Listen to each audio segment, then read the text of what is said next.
Hi, I'm Jessica Meaney. I work at a nonprofit called Investing in Place, and I work on transportation policy and particularly on finance. A little bit of background on me is I moved to Los Angeles about 20 years ago out of college, and I was one of those kids in high school who started an environmentalist club, started recycling in high school, never really got into driving. Moved to Los Angeles and couldn't afford a car, didn't want a car, and was frankly really scared of driving. I'd been in a couple of bad car accidents and things like that.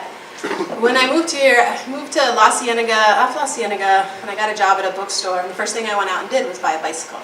I was really intimidated by the buses, and so for about 6 to 8 months, the only way I got around LA was my roommate had a car, and I rode my bike to work and things like that. And then I had a friend who showed me how to ride the bus. And then I got a job in downtown Los Angeles, actually right around the corner, when I was really young, and I was ripping and running. I had 2 jobs, and I was going to clubs on the west side at night, and I was riding the bus everywhere.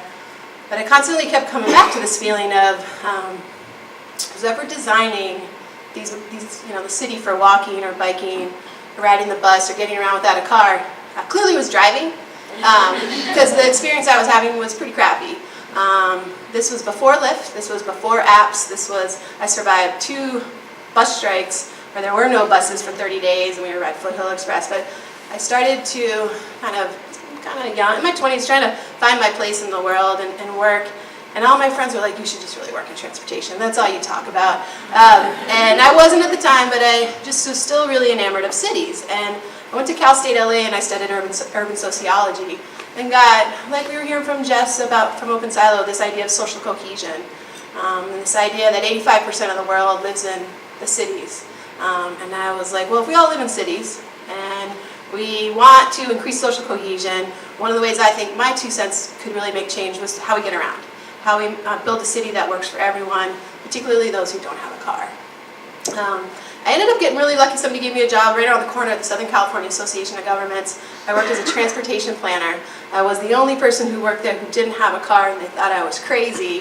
And there was a lot of, we appreciate your passion, Jessica. And it was tough. It was like a second graduate degree. I learned a ton, and I met so many cool people. But what blew me away one day when I was going through the National Household Travel Survey, which is way better in my mind than our American Community Survey that just focuses on commute trips. But people keep travel diaries, it's all how you travel, it's all ages.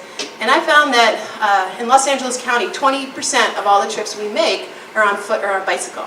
Huge number, right? Nobody walks in LA, fucking not true. Like, not true at all. I hired a statistician at this other job I was working at who mined the data. 34% of our kids in Los Angeles County walk to school. So with this huge, enormous population that is actually doing it, it seems to be quite invisible to the way we invest our tax dollars. Another thing I found that kind of started to, oh, what, did I hit 3 minutes already? Yeah, okay, so that's it. And this shirt is Stop Trippin'. We're running a big campaign on fixing LA sidewalks. So.